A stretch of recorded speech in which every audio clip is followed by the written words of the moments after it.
வணக்கம். நான் Radhika. Welcome to ரதிஷா அடுப்பங்கரை. சரி, வாங்க இன்னைக்கு என் வீட்ல என்ன சமையல்னு பார்க்கலாம். ஆமாங்க, இன்னைக்கு நான் கோழி கிச்சப் தாங்க செஞ்சுருக்கேன். கோழி கிச்சப்ல நெறைய வகை இருக்குங்க. அதில ஒரு வெர்ஷன் தான் என் வீட்டு சமையல் அறையோட ரகசிய டிப்ஸ். சரிங்க, இந்த கோழி கிச்சப் எப்படி செய்றதுன்னு பார்க்கலாமா? வெட்டிய கோழிய நல்லா கழுவி எடுத்துட்டு, அதில கொஞ்சமா மஞ்சத்தூள், உப்பு, கொஞ்சமா அரிசி மாவு போட்டு நல்லா ஒரு 70% பொரிச்சு எடுத்துக்கங்க. இந்த வீடியோல காட்டுற மாரி. நீங்க இந்த மாரி பொரிச்சா தான் கோழி நல்லா ஆம் சாஃப்ட்டா இருக்கும். சரி. அடுத்து இந்த கோழி பொரிச்ச எண்ணெய் பேலன்ஸ் இருக்கும் இல்லையா? ஸோ அந்த எண்ணெயிலேயே நீங்க கோழி கெச்சப் ரெடி பண்ண ஆரம்பிக்கலாம். ஒரு கடாயில அந்த எண்ணெய ஊத்திட்டு, அதில வெங்காயம், பூண்டு, இஞ்சி, லெமன் கிராஸ், லிங்குவாஸ் இதெல்லாம் நீங்க போட்டு நல்லா வதக்கி எடுக்கணும். கோல்டன் ப்ரவுன் வர வரைக்கும். அப்போ அதோட வாசம், ஆஹா! அப்படிதாங்க இருக்கும். சரி, இதுக்கு உண்டான ரெசிபிய நான் கீழ இருக்கிற டிஸ்கிரிப்ஷன் பாக்ஸ்ல போட்டிருக்கேன். மறக்காம அத ஃபாலோ பண்ணிக்கங்க. சரி, அதுக்கு அடுத்து நம்ம ரெடி பண்ண வேண்டிய ஒண்ணு, சின்ன வெங்காயம் பேஸ்ட். சின்ன வெங்காயத்த நீங்க நல்லா பேஸ்ட் பண்ணி, தண்ணி ஊத்தாம பேஸ்ட் பண்ணி அரைச்சு எடுத்து வச்சுக்கங்க.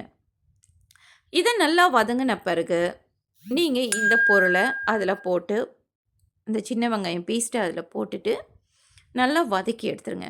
மன்னிச்சுக்கங்கங்க, இது என்னோட செகண்ட் வீடியோ. கொஞ்சம் தடுமாற்றங்கள் இருக்க தான் செய்யும். சரி வாங்க. அடுத்து நல்லா வதக்கி எடுத்துட்டு, நீங்க பட்டை மிளகாய் தூளோ, இல்ல சாந்தோ இது 2ல எது வேணாலும் போடலாங்க. உங்க உரப்புக்கு ஏத்த மாரி போட்டுக்கங்க. ஸோ நான் ஒரு சிட்டிகை பட்டை மிளகாத்தூள் தாங்க போட்டிருக்கேன். அடுத்து இந்த கிச்சாப் நான் ரெடி பண்ணதையும் நான் சொல்கிறேன்.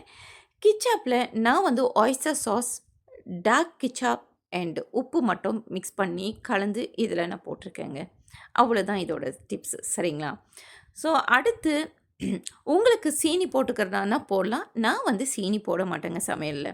சரி, பொரிச்சு வச்சிருந்த கோழியும் இதில் போட்டு நல்லா கிளறி எடுத்தா வாசம் கம கமன்னு அப்படிதாங்க இருக்கும்.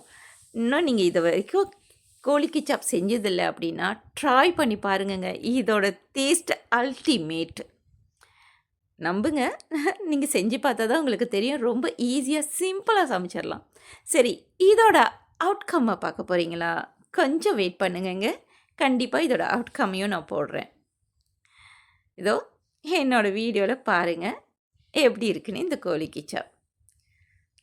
சும்மா சூப்பர்வா இருக்கு இல்லையா? அப்ப சாப்பிட்டா சரிங்க.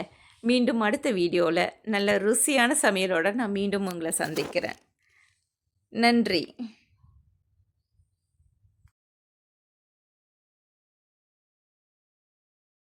சொல்ல மறந்துட்டேங்க.